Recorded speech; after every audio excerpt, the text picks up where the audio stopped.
Today I'm reading Trombone Shorty by Trombone Shorty Andrews. Where ya at, where ya at? We have our own way of living down here in New Orleans and our own way of talking too. And that's what we like to say when we want to tell a friend hello. So where ya at? Lots of kids have nicknames, but I want to tell you the story of how I got mine. Just like when you listen to your favorite song, let's start at the beginning, because this is a story about music. But before you can understand how much music means to me, you have to know how important it is to my hometown, my greatest inspiration. I grew up in a neighborhood in New Orleans called Trombone. Any time of day or night, you could hear music floating in the air. And there was music in my house, too. My big brother James played the trumpet so loud you could hear him halfway across town. He was the leader of his own band, and my friends and I would pretend to be in the band too. "Follow me," James would say. There's one time every year that's more exciting than the other, Mardi Gras. Parades fill the street and beaded necklaces are thrown toward the air to the crowd. I love the brass bands with their own trumpets, trombones, saxophones, and the biggest brass instrument of them all, the tuba, which rested over the musician's head like an elephant trunk. "Where ya at, where ya at?" the musicians would call. All day long, I could see brass bands parade by my house while my neighbors danced along. I loved these parades during Mardi Gras because they made everyone forget about their troubles for a little while. People didn't have a lot of money in Trombone, but we always had a lot of music. I listened to all these sounds and mixed them together, just like how we make our food. We take one big pot and throw in sausage, crab, shrimp, chicken, vegetables, rice, whatever in the kitchen, and stir it all together and let it cook. When it's done, it's the most delicious taste you've ever had. We call it gumbo, and that's what I wanted my music to sound like. Different styles combined to create my own musical gumbo. But first I needed an instrument. The great thing about music is that you don't need a real instrument to play, so my friends and I decided to make our own. We might have sounded different from the real brass bands, but we felt like the greatest musicians of Trombone. We were making music and that's all that mattered. Then one day I found a broken trombone that looked too beaten up to make music anymore. It didn't sound perfect, but finally, with a real instrument in my hand, I was ready to play. The next time the parade went by my house, I grabbed that trombone and headed out into the street. My brother James noticed me playing along and smiled proudly. "Trombone Shorty," he called out, because the instrument was twice my size. "Where ya at?" From that day on, everyone called me Trombone Shorty. I took that trombone everywhere I went and never stopped playing.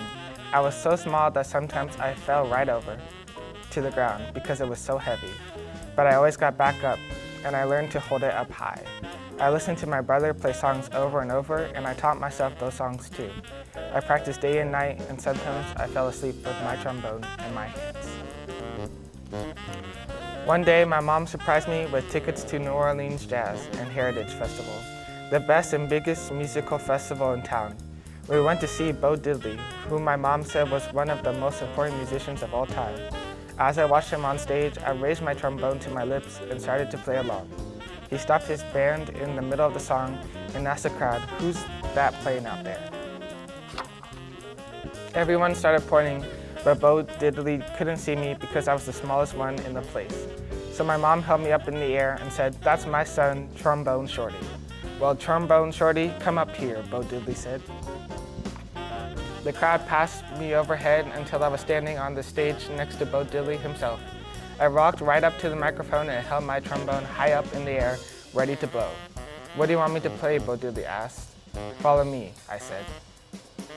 After I played with Bo Diddley, I knew I was ready to have my own band. I got my friends together and we called ourselves the 5 o'clock band, because that was the time we went out to play each day after finishing our homework.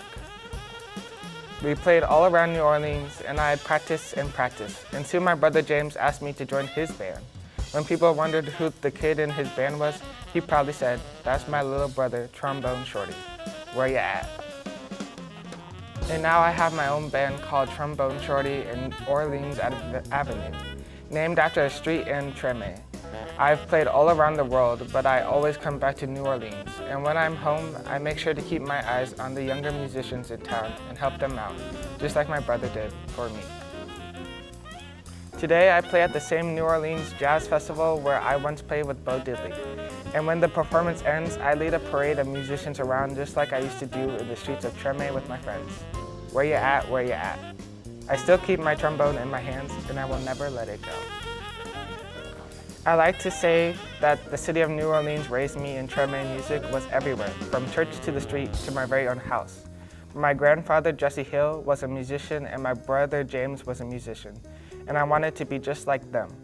There were people always coming and going from my house, but music was the thing that we had in common. No matter how tough things got, listening to music always made me feel better. When I was very young, my neighborhood friends and I would pretend that we were like the brass bands that would parade down our streets, and because we couldn't afford instruments, we really didn't make them out of whatever we could find. The box from a 12-pack of soda could be fastened around the neck with Mardi Gras beads to become a drum, and pencils became drumsticks. I used to hoist an old big wheel bicycle over my shoulders and pretend it was a tuba. Empty bottles became horns and wind instruments. Thankfully, I got my first trombone when I was 4 years old, and by age 6. I was leading my own band. The only reason I succeeded as a musician was because I practiced every day. Practicing was easy to do because I loved playing music so much. I knew that if I just kept playing, good things would happen to me. I felt it in my bones.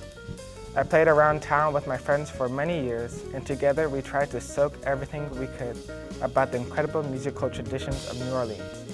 I felt lucky that the previous generation of New Orleans musicians wanted to share their craft with me. It was my job to carry on this musical heritage. I attended the New Orleans Center for Creative Arts and started to develop my own musical style. One that paid tribute to New Orleans' own jazz, blues, and gospel, but also mixed in other kinds of music that I loved, like rock and roll, funk, pop, and hip-hop. I called it super funk pop rock. My music caught the eye of Lenny Kravitz, and at age 19, I joined the horn section of his band. This led to performing with other incredible musicians over the years, such as U.T., Green Day, Eric Clapton, B.B. King, Prince, and many more. I formed my own band, Trombone, Shorty, and Orleans Avenue.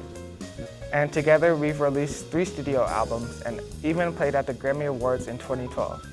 I had the honor of performing for President Barack Obama at the White House for a Black History Month celebration. In 2013, I was chosen to play the coveted closing set at the New Orleans Jazz and Heritage Festival, the same festival where I performed with Bo Diddley when I was a child. As important as it is for me to carry the torch for the music of New Orleans, it's even more important for me to make sure that this tradition continues. In 2010, I launched the Trombone Shorty Foundation and Trombone Shorty Music Academy to make sure that the music and culture of New Orleans stayed alive. While I've been fortunate enough to travel the world and share my music, I always return home to New Orleans. Nothing has been more inspiring to me than working with the children there. I wanted to write this book to try to inspire hope in kids who might be growing up under difficult circumstances, but also have dreams, just like I did. I'm living proof that as long as you work hard, you can make your dreams take flight.